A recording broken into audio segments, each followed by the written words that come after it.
안녕하십니까. 발상의 전환입니다. 오늘 드디어 서울교통공사 채용이 시작되었습니다. 입사 지원 기간이 짧아서 작년 채용이랑 항목이 유사할 거라 생각했는데 작년 채용과 아예 글자 수랑 항목이 똑같은 상황입니다. 평소 준비를 잘 해두신 분들은 디테일한 부분만 다듬어서 제출하시면 되겠고, 작년에 혹시 면접에서 아쉽게 떨어지신 분들은 조금 더 신경 써서 작성하시면 좋겠습니다. 구독자 이벤트도 이번에 하게 되었습니다. 작년 서울교통공사 면접 기출을 좋아요와 구독 버튼을 눌러주시고 메일 주소를 댓글로 남겨주시면 보내드리도록 하겠습니다. 먼저 1번 항목입니다. 이 항목은 인재상만 생각하기보다 인재상, 직무기술서상 하게 되실 업무, 조직도상 업무, 조직도상에서 배치받을 가능성이 높은 부처의 업무, 그리고 나의 경험, 태도, 업무 스킬이나 노하우 같은 장점을 함께 고려해서 작성해 주셔야 합니다. 인재상이 부합하는 이유를 설명하는 방법은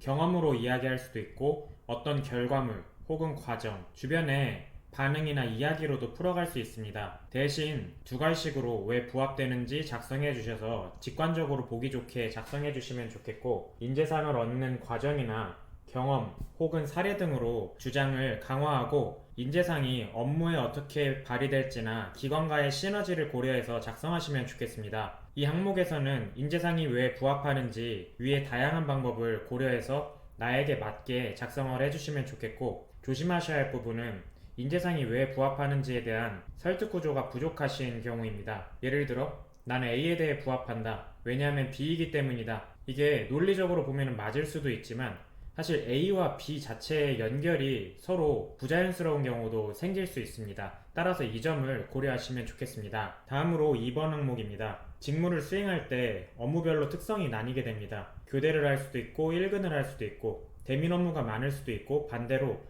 대관 업무가 많을 수도 있습니다.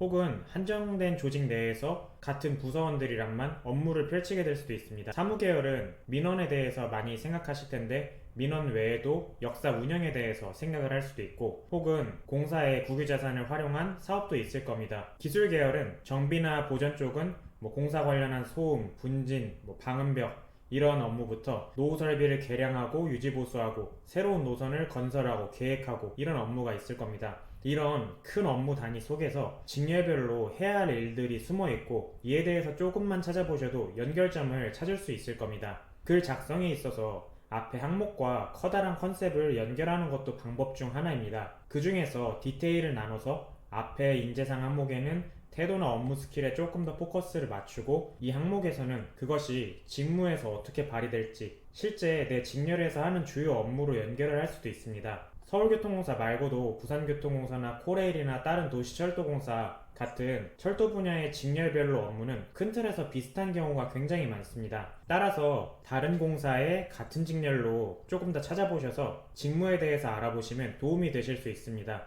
물론 저희처럼 실제로 붙어봤거나 다녀본 지금 다니는 분들에게 물어보면 조금 더 도움이 될 수는 있습니다. 업무에 대해서 어느 정도 정리가 끝났다면 이 일을 잘하려면 어떻게 해야 할지 생각을 해보시고 관련 경험을 연결하면 되는데, 일상적이고 메인인 업무를 작성을 하는 게 면접에서도 말하기 훨씬 편합니다. 너무 신사업적이거나 자주 하지 않을 업무는 연결이 어렵고 면접에서 꼬리 질문에 대해서 답변하기도 쉽지 않을 수 있습니다. 이 항목은 직무에 대해서 자세하게 검토하고 연결점을 찾는 게 굉장히 중요하다고 할 수 있겠고, 직렬에 메인 업무로 작성을 하셔서 역량을 갖추기 위한 노력의 과정이 누가 들어도 합리적일 수 있도록 작성을 하시면 좋겠습니다. 기술직 분들이 특히 많은 분들이 전공 공부를 하거나 기사 자격증, 철도 면허 이런 걸 취득한 걸로 연결하는 분들이 정말 많을 텐데, 잘 생각해보시면 공대생 기술직 분들의 거의 절대 다수는 기사 자격증을 가지고 필기 보는 분들이 많습니다. 따라서 나는 어떤 점에서 나를 셀링 포인트를 잡아야 할지 꼭 고민해 보시면 좋겠습니다. 다음으로 3번 항목입니다. 성취 관련 경험은 대부분 쉽게 작성하실 거라 생각이 드는데 지난 몇 년 사이에 정말 많은 변화가 있었습니다. 제일 크게는 서울메트로와 서울도시철도공사를 나뉘었던 거를 합쳐서 통합했고, 별내선부터 여러 구간을 추가적으로 연장을 하거나 베이비붐 세대가 은퇴하고 비정규직이 전환하는 등 인력 구성이 바뀌기도 했습니다. 또 계속 이어져 온 이슈긴 한데 적자 관련 이슈도 항상 있었습니다. 이렇게 근 몇 년간 기관 입장에서는 굉장히 크게 변한 상황에서 여러분들이 변화와 도전으로 목표를 달성한 경험은 서울교통공사에서 꼭 필요한 에너지원이 돼야 할 겁니다. 이 항목은 변화나 목표의 비포 앤 애프터를 잘 설명해 줄수록 극대화됩니다. 여러분 혹시 화장품 광고 보신 적 있으신가요? 애프터가 강조가 되려면 비포에 대해서 그만큼 직관적으로 잘 보이거나 명확할수록 더 와닿습니다. 대신 그게 마케팅이어야지 사기가 되시면 안 되겠습니다. 글을 구성하실 때는 따라서 상황, 목표까지의 문제점, 혹은 그에 관련한 이슈, 어려움, 그리고 어떻게 문제 인식을 하게 됐는지, 어떻게 왜 굳이 도전을 하게 됐는지, 왜 변화를 추구하게 됐는지, 그에 대한 과정이나 시행착오, 어려웠던 점, 그리고 그로 인한 결과, 피드백, 느낀 점, 생각, 주변의 반응들을 고려해서 작성하시면 되겠습니다. 이 항목을 작성하실 때는 왜 굳이 기존의 시스템을 두고 변화와 도전을 택했는지 이에 대한 문제의식 과정을 표현해 주시면 좋겠습니다. 조심하실 점은 교수님이나 선배에게 자문을 구한 타인을 소환하는 내가 중심이 되지 않는 자기소개서로 작성하시는 걸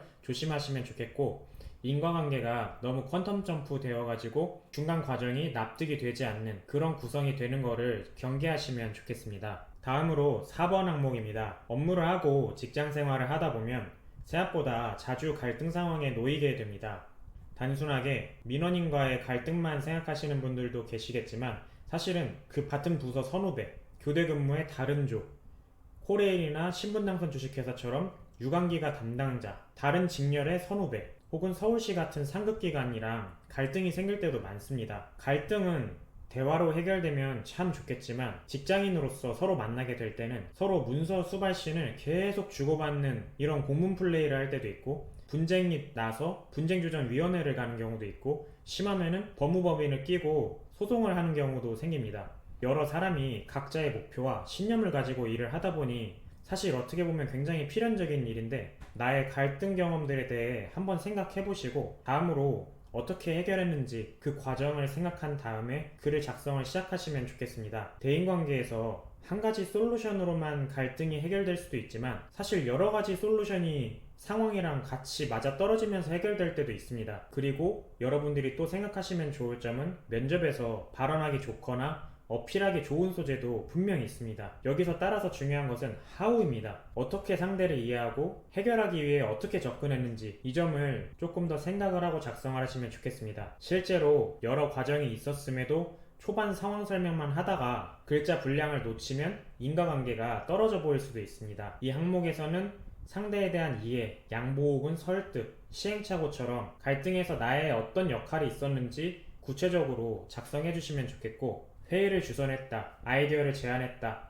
그랬더니 상대가 받아들여서 해결했다, 이렇게 스토리가 점핑되거나 너무 진부한 흐름으로 가지 않도록 주의하시면 좋겠습니다. 마지막으로 5번 항목입니다. 면접에서도 항상 나오는 입사 후 포부에 관한 항목입니다. 1번 항목이 인재상이었다면 이 항목은 이런 전략과제나 성과지표를 참고하시면 좋겠습니다. 이 항목들 중에는 직렬별로 직접적으로 활용할 수 있는 지표도 있고 간접적으로만 활용을 할 수 있는 소재도 있습니다. 이 점을 고려해서 선택을 하시면 좋겠고, 글을 풀어가는 방법에는 하나의 목표를 시기, 초기, 중기, 장기 이렇게 나눌 수도 있고, 혹은 대리, 과장, 차장, 진급하는 직급의 방향에 따라서, 혹은 사업을 계약하고 추진하고 이후에 사후관리나 유지관리하고 이렇게 단계별로 작성하는 방법도 있을 겁니다. 당연하지만 같이 커간다는 방향성이 있으면 좋고, CPA, 기술사처럼 어떤 전문 면허나 자격 취득 혹은 영어 공부, 어떤 결과의 취득으로만 단순하게 끝나면 조직에겐 큰 메리트가 없고 진부해 질 수도 있다는 점 기억하시면 좋겠습니다. 이 항목에서는 서울교통공사의 과제와 비전 일치하도록 꼭 고려해 주시면 좋겠고, 자기계발이 인과관계가 떨어지거나 너무 진부하진 않는지